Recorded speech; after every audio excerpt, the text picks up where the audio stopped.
Hello students. Today we are going to discuss about Rutherford's nuclear model atom. Okay तो देखो इसमें होता क्या है कि इन्होंने एक सेटअप तैयार किया था जो कुछ इस तरह से था। यहाँ इन्होंने लिया लेड बॉक्स, एक लेड बॉक्स लिया। ये जो था ये लेड बॉक्स है,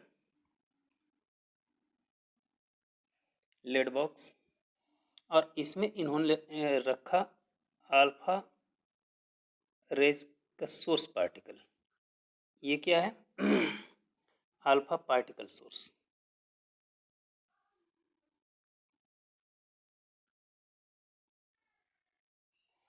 और आगे इसके रास्ते में ही इन्होंने एक रखा लेड स्लिट सिस्टम। ठीक, फिर आगे एक सर्कुलर जिंक सल्फाइड का फ्लोरेसेंट स्क्रीन रखा। ठीक, और इन दोनों के बीच में एक इन्होंने रखा क्या? Gold foil. यह है gold foil. Gold foil, this is zinc sulphide fluorescent screen.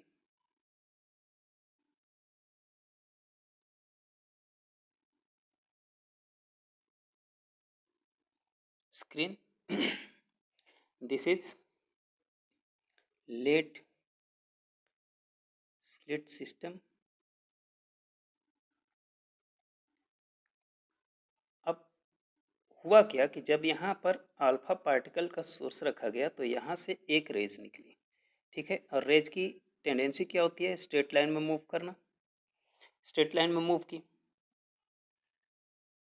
ठीक, यहाँ पहुँचने के बाद जैसे ही ये गोल्ड फॉइल पर पड़ती है तो यहाँ पर कुछ छोटे छोटे स्पॉट्स दिखाई दिए, स्पार्क्स, छोटे छोटे स्पार्क्स दिखाई दिए। Means what?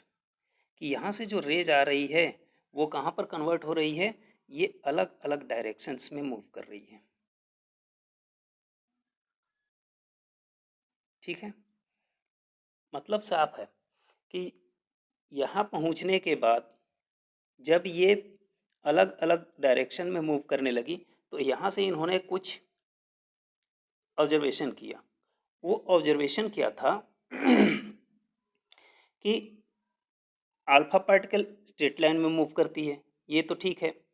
Most of alpha particle passes through the gold foil. Gold foil से कुछ जो अल्फा पार्टिकल्स हैं ज़्यादातर ये पास कर जाती हैं, कुछ अपने पाथ से डिफ्लेक्ट हो जाती हैं अलग अलग डायरेक्शन में।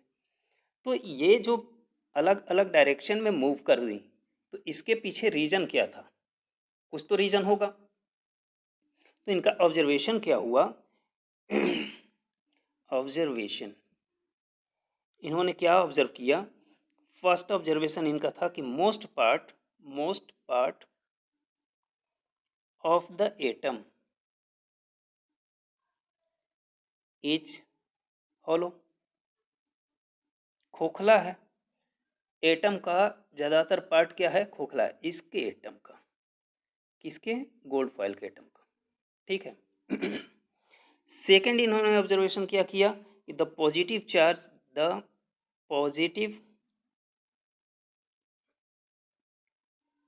Charge is concentrated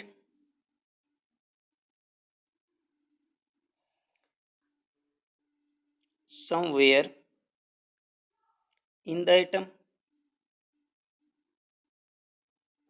The positive charge is concentrated somewhere in the atom। Atom में ही कहीं कहीं कंसनट्रेटेड हो जा रहे हैं पॉजिटिव चार्ज। जो पॉजिटिव यहाँ से अल्फा पार्टिकल क्या होती है? पॉजिटिवली चार्ज पार्टिकल होती है। तो ये क्या हो रही हैं? ऑब्जर्व हो जा रही हैं, सॉरी कंसनट्रेट हो जा रही हैं। कॉन्सेंट्रेट का मतलब आप लोग इनऑर्गेनिक पार्ट में पढ़े होंगे। थर्ड पॉइंट है there is something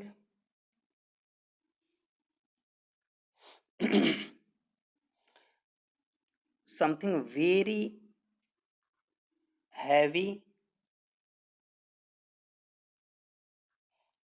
in the atom. Atom के अंदर कुछ हैवी पार्टिकल्स हैं। चलो हम इस तरह से समझते हैं। ये अगर मान लो हमारे पास कोई एटम है, गोल्ड फॉयल का ये एटम है, ठीक। तो इसमें अगर अल्फा पार्टिकल्स आ रही हैं तो मोस्टली अल्फा पार्टिकल्स निकल जा रही हैं स्ट्रेट लाइन में, ठीक है। और कुछ अल्फा पार्टिकल्स क्या हो रही हैं, अपने पाथ से डिफ्लेक्ट हो जा रही हैं। क्या हो रही हैं, अपने पाथ से डिफ्लेक्ट हो जा रही हैं। और कुछ अल्फा पार्टिकल्स यहीं से अपने पाथ पर ही रिटर्न हो जा रही हैं, इस पर वापस जा रही हैं और अपने ही पाथ पर रिटर्न हो जा रही हैं। मतलब साफ है कि यहाँ स्टेट निकलने का मतलब है कि यहाँ पर कुछ होलो पार्ट होगा, खाली जगह है, एम्प्टी स्पेस है, तो इसमें से ये निकल गई सीधे। यहाँ आने के बाद अगर ये अपने पाथ से डिफ्लेक्ट हो रही है, मतलब यहाँ पर कोई पॉजिटिवली चार्ज है, तभी ये पॉजिटिव डिफ्लेक्ट हो गया। यहाँ भाई पॉजिटिव चार्ज है जहाँ से ये डिफ्लेक्ट हो गई, और यहाँ पर कोई डेंस पार्टिकल है जिसे ये कवर नहीं कर पाई, मीन्स हैवी है समथिंग, एटम के अंदर कुछ हैवी है जहाँ से ये अपने पाथ पर वापस रिटर्न हो गई। तो यहाँ से 3 ऑब्जर्वेशन इन्होंने निकाला और इसके बाद इसका साइलेंट फीचर क्या था, चलो डिस्कस करते हैं।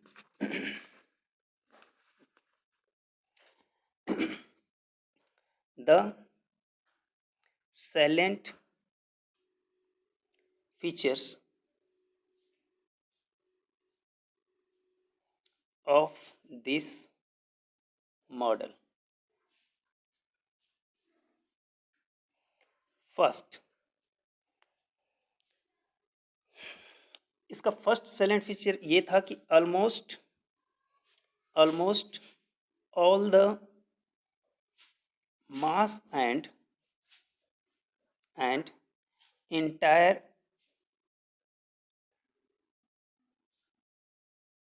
positive charge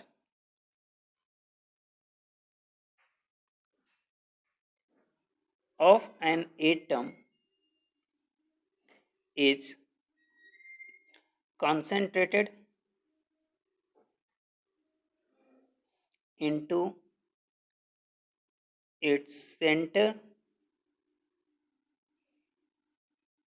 called nucleus. Due to the presence of entire mass, the nucleus is very heavy. अभी हमने ये बताया कि यहाँ पर कुछ ना कुछ पॉजिटिव हैवी पार्टिकल है, that is known as nucleus, is that and the density of a nucleus is in the order of 10 to the power 14 gram per centimeter cube per centimeter cube. Second salient feature is the size of the nucleus is extremely small as compared to the size of the atom. The size of the nucleus is extremely small, बहुत छोटा होता है, as compared to the size of the atom. Atom के compare में nucleus का जो size होता है बहुत छोटा होता है। थर्ड इन्होंने क्या, थर्ड साइलेंट फीचर इसका क्या है, the nuclei of the atoms.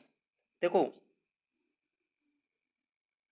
किसी सिंगल एटम के लिए बात करेंगे तो न्यूक्लियस, और atoms means more than one, then nuclei. The nuclei of the atoms of different element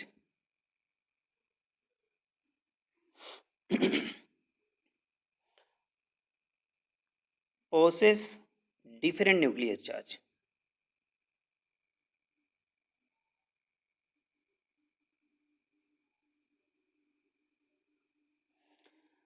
अलग अलग एटम के अलग अलग न्यूक्लियर चार्ज होंगे, clear.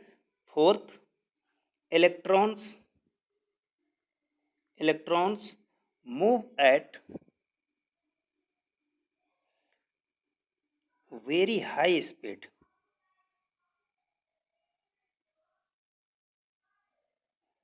around the nucleus in orbit or closed circular path.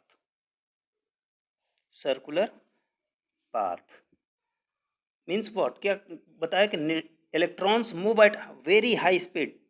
Concentrate here. Very high speed around the nucleus in orbit. Orbit में nucleus के किनारे किनारे इलेक्ट्रॉन बहुत तेजी से मूव करते हैं,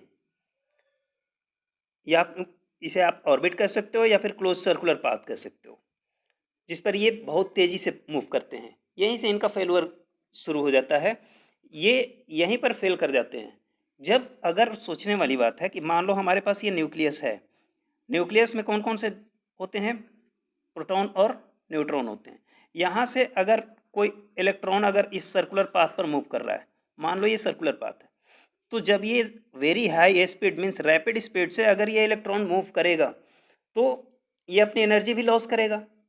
means when this electron moves around the nucleus with rapid speed, it loses its energy. If it loses its energy, its speed will be reduced. Speed reduce होगा तो यहाँ से इसका डिस्टेंस क्या हो जाएगा? रेडियस एक समय आएगा कि कम होता जाएगा। रेडियस क्या हो रहा है? कम होता जा रहा है। और कम होगा, एक समय आएगा कि ये इलेक्ट्रॉन आकर ड्रॉप हो जाएगा किस पर? न्यूक्लियस पर, and nucleus will be blast. Nucleus blast, atom खत्म, एटम खत्म मतलब एलिमेंट खत्म, एलिमेंट खत्म मतलब एवरीथिंग विल बी डिस्ट्रॉय। तो यहाँ से खत्म हो जाता है पूरा इनका सिस्टम ही। तो ये इनका ड्रॉबैक है, ठीक है, यहीं से ये फेल हो जाते हैं। ओके।